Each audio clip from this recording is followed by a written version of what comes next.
شب برات میں جاگنا اور روزہ رکھنا صحیح ہے؟ 15 شعبان کا روزہ کسی صحیح حدیث سے ثابت بولو بھائی نہیں. صرف جمہور کے نزدیک عبادت ہے 15 شعبان کی, اس کے علاوہ باقی کوئی بھی چیز. میرا اس پر بہت ڈیٹیل میں بیان ہے, یوٹیوب پہ سرچ کریں وہ بیان آ جائے گا. میسج ٹی وی والوں نے ایک انٹرویو لیا تھا اس پہ, اس میں نے دلائل سے ثابت کیا ہے, پوری مدلل بحث کی ہے کہ نہ اس رات میں قبرستان جانا چاہیے, نہ اس رات میں حلوے پکانے چاہیے, نہ اس رات میں الگ سے کوئی نہانا دھونا چاہیے, نہ اگلے دن کا روزہ رکھنا سنت ہے, نہ پٹاخوں کی کوئی حیثیت ہے. سمجھ رہے ہو؟ اب مجھے پتا ہے جو گالیاں آنے والی ہیں یوٹیوب پہ, چلو کوئی بات نہیں, اس کو بھی انجوائے کرتے ہیں. تو صرف ایک چیز ہے وہ, اور نہ اس رات میں تقدیر کے, صاف ہے قرآن میں کہ وہ لیلۃ القدر میں ہوتے ہیں.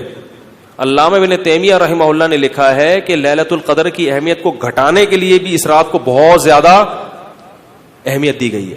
تو جتنی جس چیز کی اہمیت ہو اس کو اتنا ہی رکھنا چاہیے. تو صرف عبادت ہے, تو عبادت کی جمہور کے نزدیک کیا ہے وہ بھی اتفاقی نہیں ہے, یاد رکھو. جمہور کا مذہب بہرحال یہی ہے کہ اس رات کو عبادت کرنی چاہیے, اس کی فضیلت دوسری راتوں کی نسبت زیادہ ہے. آج کسی صاحب کا فون آیا کہ ہماری والدہ کا معمول رہا ہے اس رات کو دیگیں پکا کے تقسیم کرنے کا. اب والدہ مرحومہ دنیا سے چلی گئی, اب ہم چاہتے ہیں. میں نے کہا نہیں پکائیں. کہہ رہے کیا دیگ پکانے میں لوگوں کو, غریبوں کو کھانے کھلانے میں کیا حرج ہے, اس میں کون سی پابندی ہے؟ میں نے کہا پھر آج کھلا دیں, کل کھلا دیں, کیا خیال ہے؟ لوگ یہ بھی کہتے ہیں کہ بھئی آپ صدقات و خیرات سے کیوں روک رہے ہو لوگوں کو؟ بھائی صدقات و خیرات, جیسے لوگ کہتے ہیں نا بکرے کے صدقے میں کیا خرابی ہے. ابھی پھر کوئی صاحب مجھ سے الجھ گئے کہ آپ کیوں کہتے ہو صدقے کا بکرا بدعت ہے, اگر کوئی بکرا کھلا رہا ہے تو کیا خرابی ہے؟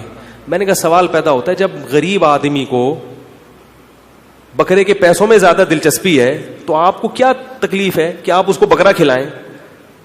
اس کا مطلب آپ بکرے کو کیا سمجھ رہے ہو؟ الگ سے کوئی فضیلت سمجھ رہے ہو بکرے میں. تو شریعت میں جس چیز کی الگ سے کوئی فضیلت نہ ہو اس کو الگ سے پروٹوکول دینا یہ بدعت ہے یا نہیں ہے؟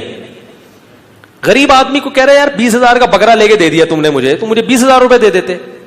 اگر آپ کہتے ہو اس کے کھانے کی حاجت ہے تو راشن ڈلوا دو.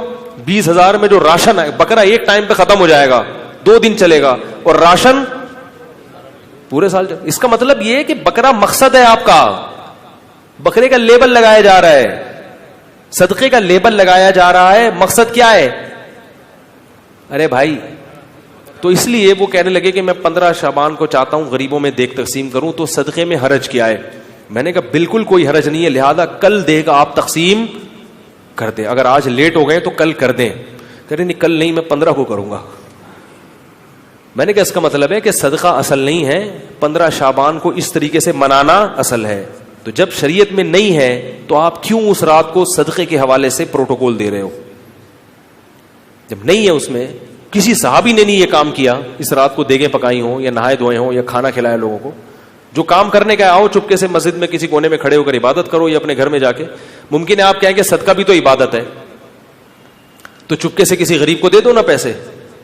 کیا خیال ہے؟ جتنے پیسے دیگ میں خرچ ہوں گے تو بھئی چپکے سے کسی غریب کو جا کے دے دو.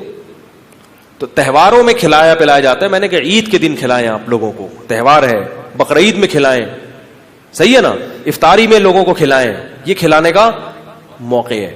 آپ 15 شعبان کی رات کو پبلک کو جب خوب مرغن غذائیں کھلائیں گے تو وہ عبادت کے لائق, وہ مرغے کھا کے کیا کریں گے؟ ٹن ہو جائیں گے, سو جائیں گے. تو یہ